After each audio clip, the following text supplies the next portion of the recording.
pipigilan. Iiyak mo lang ang lahat sa langit. Iiyak mo lang ang lahat.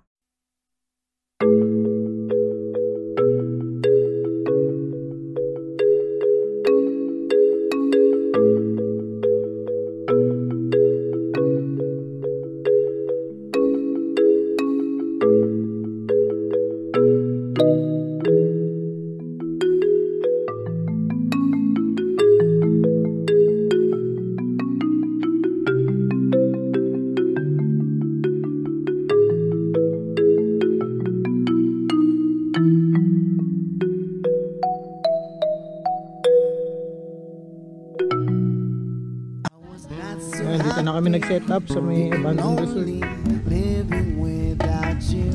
Ayun. Set up nila.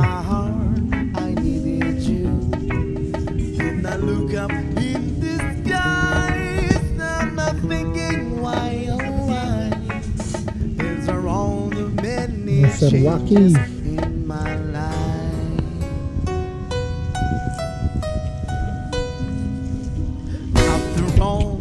Caring in the laughter, no one else like you. I am not a preacher with this sermon, I'm so in love with you. Good morning mga ka-tent. Meron naman tayong group camping ngayon with DIY Motocampers PH. Cabinti, Laguna naman ang destination natin ngayon. Nag-uulan ng mga nakaraang araw eh. Kaya expected malamang maputik doon. Pero pupuntahan nating lugar hindi naman siya totally campsite. Parang farm siya nung kaibigan kong lokal dyan sa may Cabintilag. Kaya isa na naman budgetarian tong gagawin nating camping. May second option pa kami, yung Anika campsite. Although may bayad siya, nakita ko maganda naman eh. Kaya lang problema, nakita ko yung papasok rough road. Syempre nag-uulan. Expected, napakaputik nun. May mga dala kami. Baka mahirapan kami. Kaya pagdating namin doon kami mag-usap-usap kung saan talaga yung final na pupuntahan namin para pag-camping. Update na lang guys. Rolling na tayo guys. Diretso na tayo. Hindi, baka huminto tayo ng Fami. Hinto tayo ng Fami. Doon tayo mamimili ng natin, mga pangsahog doon sa lulutuin natin sa camp.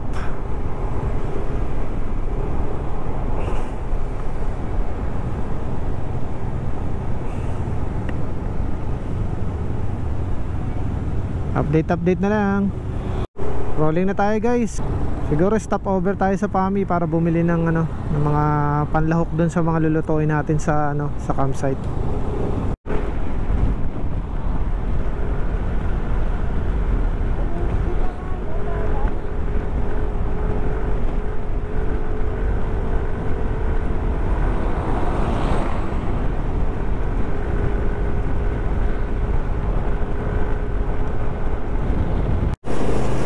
Hoy, baha. Road trip, brum, perp, chuk. Sabi sa'yo, kaya eh. Baha dito sa may pagbaba ng pagbaba ng Mabitak. Pero kaya naman. May sporting nga nakatawid eh. Tayo pa ba, NMAX, di ba? Tapos na tayo mamili ng ating mga kailangan sa mga lulutuin natin. Diretso na tayong Cabinti. Let's go. Diretso na tayo ng Cabinti, Laguna. Bale wala. Sige lang, sakal ka na at huwag mong pipigilan. Iiyak mo lang ang lahat sa langit. Iiyak mo lang ang lahat sa akin. Sige lang, sakal ka na at huwag mong pipigilan. Iiyak mo lang ang lahat sa langit. Iiyak mo lang ang lahat sa akin. At wag mong pipigilan. Iiyak mo lang ang lahat sa langit. Iiyak mo lang ang lahat sa. At sa wakas, ito, nakarating na tayo sa Cabinti, Laguna. Then, pupunta muna tayo sa kakilala natin, which is yung first option natin is magka-camp tayo dun sa kanilang farm. Kaso, yun nga, pagdating namin, meron palang ginagawang ongoing construction ng bahay. Medyo may mga construction materials na kakalat sa sa bakuran nila. Kaya nag-decide na lang kami na pumunta dun sa isang bahay nila sa bayan, kung saan namin iiwan yung motor namin, and then pupunta kami sa abandoned resort para doon na kami mag-camp. Maglalakad na tayo doon sa pupunta doon sa camping area na pupuntahan natin. Big, sarap maglakad. O ka talaga, ma-exercise ka. Hindi, masarap talaga maglakad, papawisan kayo. Ayun na. Ayun na. Oo. Ayan na nga, ipinark na lang namin yung mga motor namin dito sa bahay nila sa bayan, dito sa likuran lang ng barangay hall ng barangay Mahipon. And then yung mga gamit namin, nag-arkela kami ng isang maliit na bangka para isakay yung mga gamit namin papunta sa abandoned resort. Then kami, nag-decide na lang kami na mag-trek papunta doon sa abandoned resort. Medyo malapit lang naman, kaya yun, gora na kahit maputik. Ganda ng landscape dito. Para kang nasa New Zealand of Cabinti, Laguna.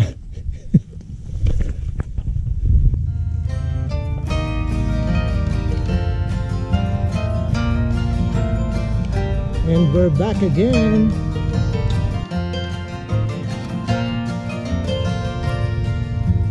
How many roads must a man walk down before you can call him a man? How many seas must a water sail before she sleeps in sand? How many times must the cannonballs fly before they're forever banned? Ayan, dito na kami nag-set up sa may abandoned resort. Ayan o. Set up nila.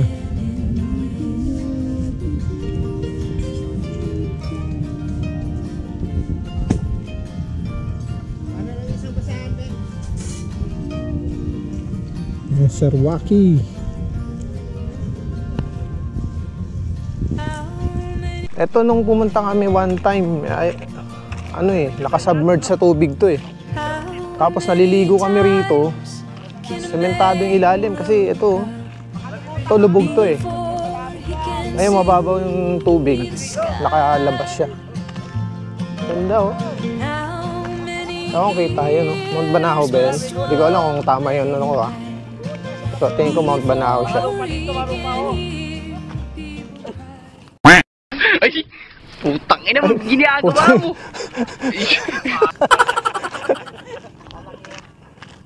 Ayan, nandun kami, nakakamp yun. Tapos, eto na yung abandoned resort.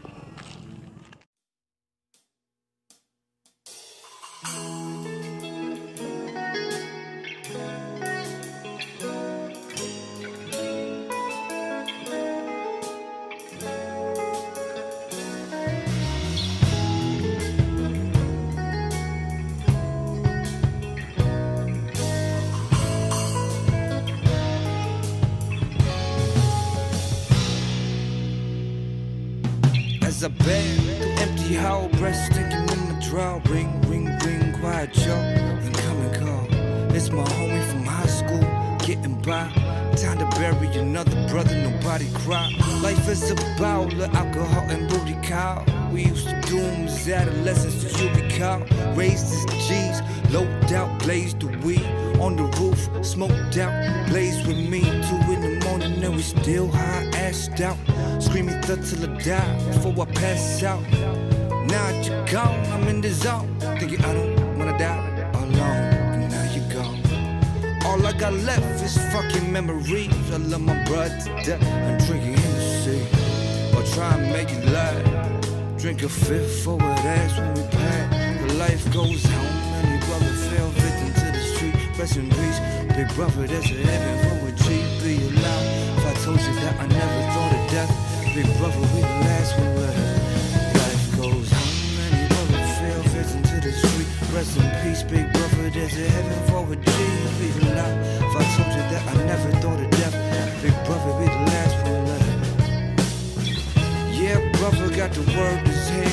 Blue trap, the judge gave me 25 with an L. Time to prepare to do fair time on C parole. Imagine life is a convict, it's getting old. Plus with the drama, we're looking out for your baby mama. Taking risks while keeping cheap chicks from getting on it. Life in the hood, all good for nobody. Remember gaming the dumb daddies at your party. Me and you, no true or two. Or scheming on hit and getting tricks that maybe we can slide into. But now you buried, rest brother, cause I ain't worried. I blurry saying goodbye to the cemetery. The memories fade. I got your name tatted on my arm, so we both brought to my dying day before I say goodbye. Young Rook, rest in peace. I'ma see you in the sky singing how big brothers fell victim to the street. Rest in peace, big brother. There's a heaven for a G. Be alive. If I told you that I never thought of death, big brother, we the last one left. How many brothers fell victim to the street? Rest in peace, big brother. There's a heaven for a G. Be alive. If I told you that I never thought of death, big brother, we the last one left. Bury me smiling. G's in my pocket, have a party at my funeral. Let every rapper rock it. Let the hope that I used to know from way before kiss me from my head to my toe. Give me a paper and pen so I can write about my life of sin. Couple bars of gin, in case I don't get in. Tell all my people I'm a rider. Nobody cry when we die. We outlaw, let me ride. Tell her you're free. Ito may pinakamasarap na pwesto. Chasing me, fucking to my brothers from old blocks, old crews, brothers that guided me through, back in the old school. Pour out some liquor, have a toast for the homies. See we both gotta die. You chose. Wala pang timpla ni ma'am yan eh. Hindi, sila pati. Ay, warik, ano yan? Ano ba yan? Pang soap ba yan? Hindi ko alam, pang warik-warik daw. Warik-warik. Kasi may aso na ka-eyeliner. Ito kasi maulan. Nakabalong ka ito. Kulat. Sumutulog yan eh.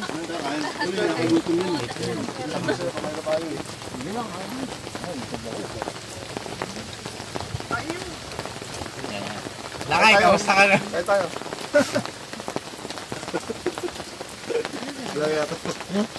At ang hirap kumain, no? Basta umuulan. Sarap. Sarap kumain, diba? Ayun yung masarap kumain pag ano eh, may umuulan eh. Kumain na kami eh. Sarap na may kinakain. Sarap na may kinakain, no? Nabang nga may alam.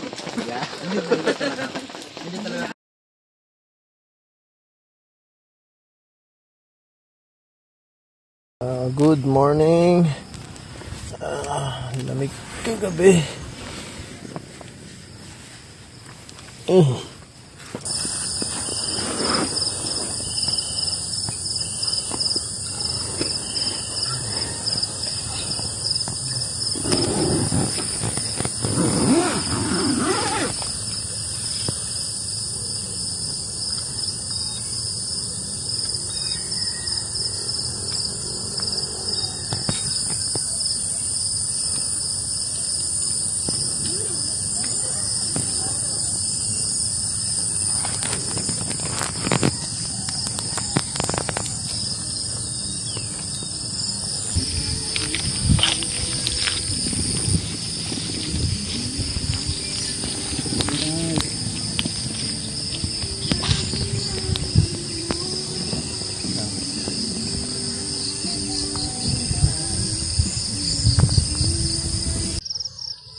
Good morning. Second day namin ngayon dito sa ano, Bandon Resort. Ayan.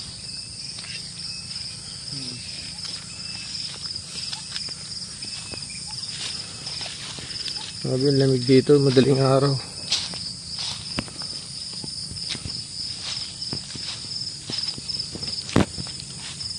Ito yung tent ko. Kasi ito yung view. Ganda, diba?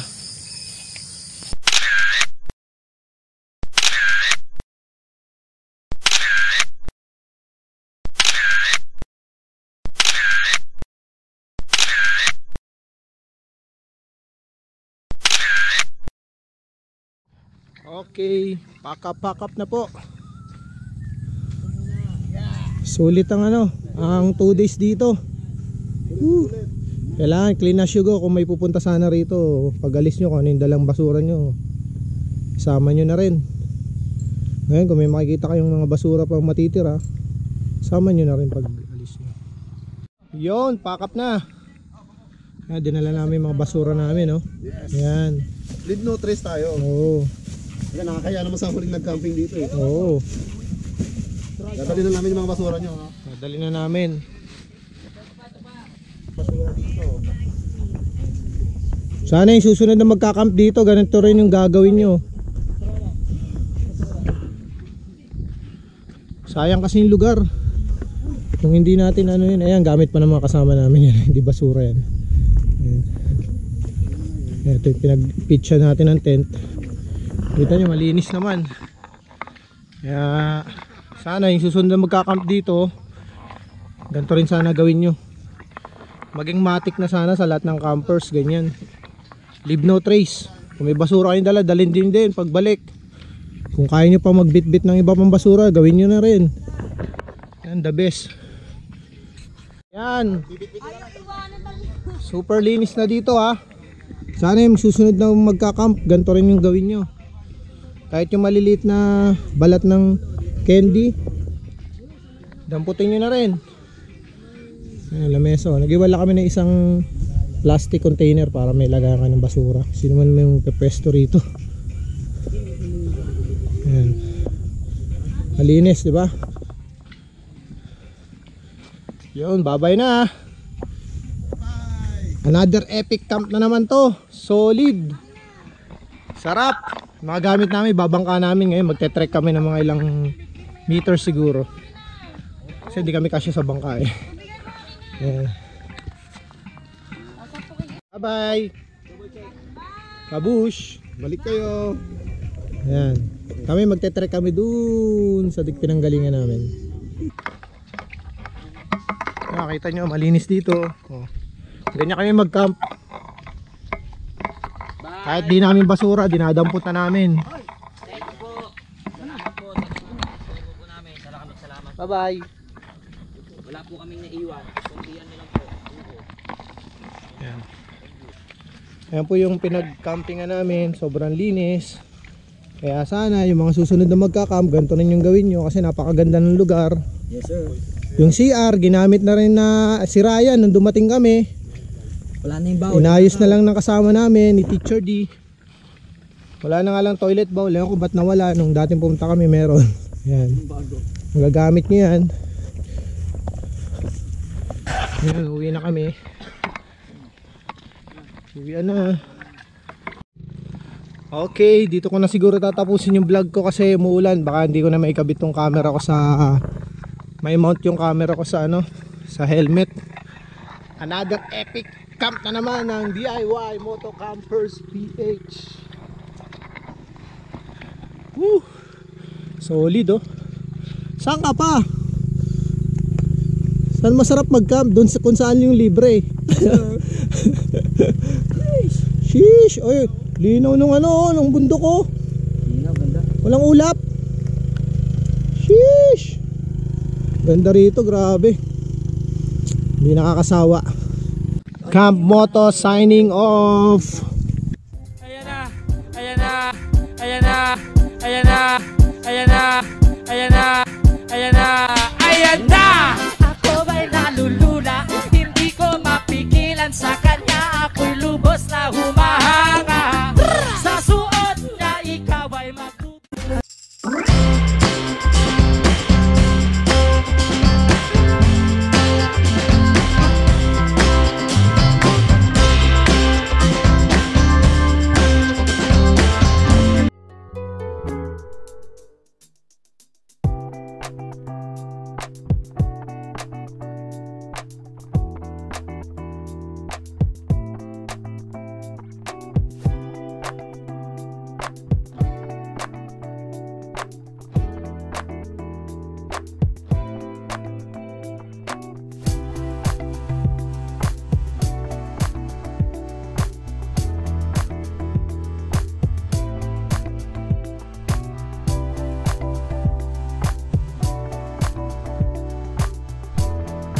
Pang ako'y nasa kalangitan, na tuwing lumayay aking matitigman. Lumilipad na naman ang isip ko na para